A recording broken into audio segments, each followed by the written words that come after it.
नमस्कार, मैं हूं आप सबका होस्ट और दोस्त गुरमीत धीमान, लेकर हाजिर हूं आज के खास कार्यक्रम में उस फिल्म अभिनेता और महान शख्सियत के बारे में बातचीत जो मेरी फिल्मी जगत के खोज विषय का एक अभिन्न और अटूट अंग बन गए हैं, जिनके प्रति मेरा आकर्षण निसंदेह मेरे पहले प्रेम फिल्मी अभिनेता देवानंद और फिल्म अभिनेत्री सिमी ग्रेवाल के बाद अविस्मरणीय होने वाला है, ये मुझे एहसास न था। राज कपूर किसी पहचान के मोहताज नहीं है। राज कपूर के प्रति मेरा आकर्षण फिल्मी पर्दे को लेकर जितना रहा है, उससे कहीं अधिक और दोगुना असली जीवन में उनके व्यक्तित्व को लेकर रहा है। राज कपूर का आवारा फिल्म में छलिया का किरदार जितना सम्मोहित करने वाला है, उससे कहीं अधिक उनका फिल्मी आलेख को चुनना, उसे सूक्ष्मता के साथ पर्दे पर उतारना, अन्य उम्दा फिल्मी कलाकारों के साथ उनका सौहार्दपूर्ण और गहन संबंध और इन सब से ऊपर संगीत के प्रति उनकी गहरी समझ और ज्ञान रहा है। राज कपूर साहब का संगीत के प्रति गहरा ज्ञान न केवल उनकी सुपरहिट फिल्मों के चुनिंदा गानों में देखने को मिलता है, वरन उनकी प्रस्तुति में भी साफ झलकता है। राज कपूर साहब अपने संगीत उपवेशन के लिए जाने जाते थे। राज कपूर साहब अक्सर कहा करते थे कि हमारे देश में हमारा सांस्कृतिक परिवेश, हमारा जीवन जीने का सलीका संगीत से परिणित है। हमारा जीवन, हमारा जन्म संगीत से परिणित है। हमारा मरना विलाप से परिणित है, जो एक तरह का संगीत है। हमारे रस्मों रिवाज, हमारे उत्सव, हमारे देवी देवता, हमारी कटाई बुवाई, सब संगीत है, संगीत है, संगीत है। जहां शब्द विफल हो जाते हैं, वहां संगीत वो सब संप्रेषित करता है जिसे सारे शब्द मिलकर संप्रेषित करने में विफल हो जाते हैं। राज कपूर साहब का बचपन से ही संगीत के प्रति विशेष रुझान था। उनका थिएटर में कदम रखना उनके इस रुझान को प्रफुल्लित कर गया।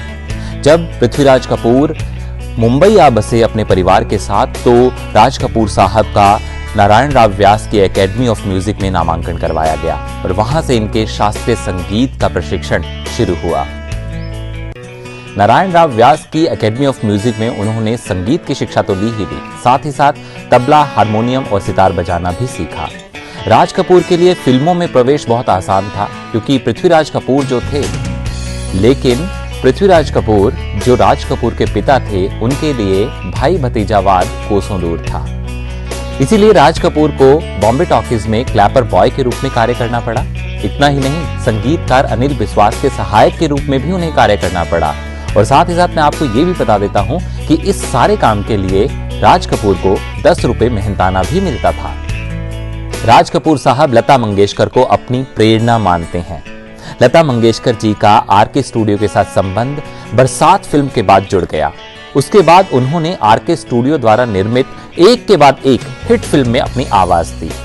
लता जी खुद ये बताती हैं कि भले ही आरके स्टूडियो के लिए, आरके फिल्म्स के लिए शंकर जयकिशन, लक्ष्मीकांत प्यारेलाल या फिर रविंद्र जैन संगीत बनाया करते थे, लेकिन राज कपूर साहब खुद उस सारे संगीत का गहन विश्लेषण किया करते थे और उसके बाद उसे अमली जामा पहनाते थे।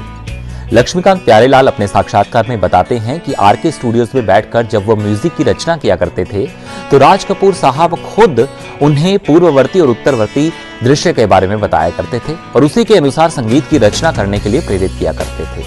शंकर जयकिशन ने भी ये बात बताई है कि वो एक गाने की 5 धुनें बनाया करते थे और उनमें से जो भी सबसे अच्छी धुन होती थी, आरके स्टूडियो की फिल्म्स के लिए राज कपूर साहब वो प्रयोग किया करते थे।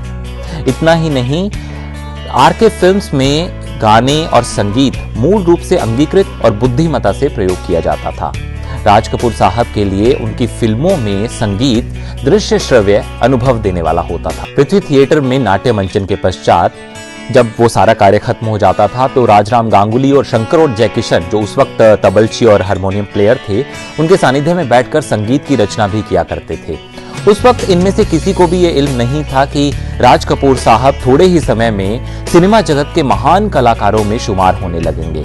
उनका फिल्मी जगत में आने का पहला उद्देश्य था संगीत निर्देशक बनना। वो बात अलग है कि उनका ये पहला इरादा बदल गया और वो संगीत निर्देशक नहीं बन पाए, लेकिन संगीत के प्रति उनका प्रेम बरकरार रहा। राज कपूर साहब न केवल शास्त्रीय संगीत में प्रशिक्षित थे, बल्कि वो अपने छोटे भाई शम्मी कपूर की तरह बहुत सारे वाद्य यंत्र भी बजाया करते थे। इतना ही नहीं, उन्हें ऑन स्क्रीन फिल्मों में भी बहुत बार बहुत सारे तरह के वाद्य यंत्र बजाते हुए देखा जा सकता है। चाहे वो श्री 420 में दिल का हाल सुने दिलवाला गाने में डफ बजाते हुए नजर आते हों, या फिर 1952 में रिलीज हुई फिल्म अनहोनी में एक गीत है जिसमें वो पियानो बजाते हुए नजर आए हैं और गीत के बोल हैं, मैं दिल हूं एक अरमान भरा।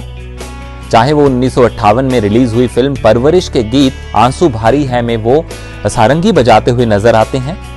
1949 में रिलीज हुई फिल्म बरसात में मुझे किसी से प्यार हो गया गीत में वायलिन बजाते हुए, और न जाने कितनी ही फिल्मों में बीन, बांसुरी, सीटी, ढोलक, अकॉर्डियन, पियानो, दर्जनों तरह के वाद्य यंत्र बजाते हुए उन्हें देखा जा सकता है। राज कपूर और संगीत एक दूसरे के अभिप्राय रहे हैं। उनके जीवन की शुरुआत से लेकर उनके फिल्मी करियर के साथ चलते चलते राज कपूर और संगीत एक दूसरे के अभिन्न अंग बन गए, ये कहना कोई अतिशयोक्ति नहीं होगी। गरीबी और लाचारी की जो तस्वीर उस वक्त देश में थी वो आज भी है, लेकिन आज इंडस्ट्री में कोई राज कपूर नहीं है जो गीत और संगीत के माध्यम से गरीबी नाम के इस दीमक की तरफ इशारा करेगा। यही तो कारण है कि राज कपूर को सबसे बड़ा शोमैन कहते हैं। मुझे उम्मीद है कि आपको राज कपूर साहब और संगीत पर बनाया गया ये कार्यक्रम जरूर पसंद आया होगा। पसंद आया है तो लाइक शेयर जरूर करें। इसी के साथ दीजिए इजाजत अपने दोस्त गुरमीत धीमान को। नमस्कार।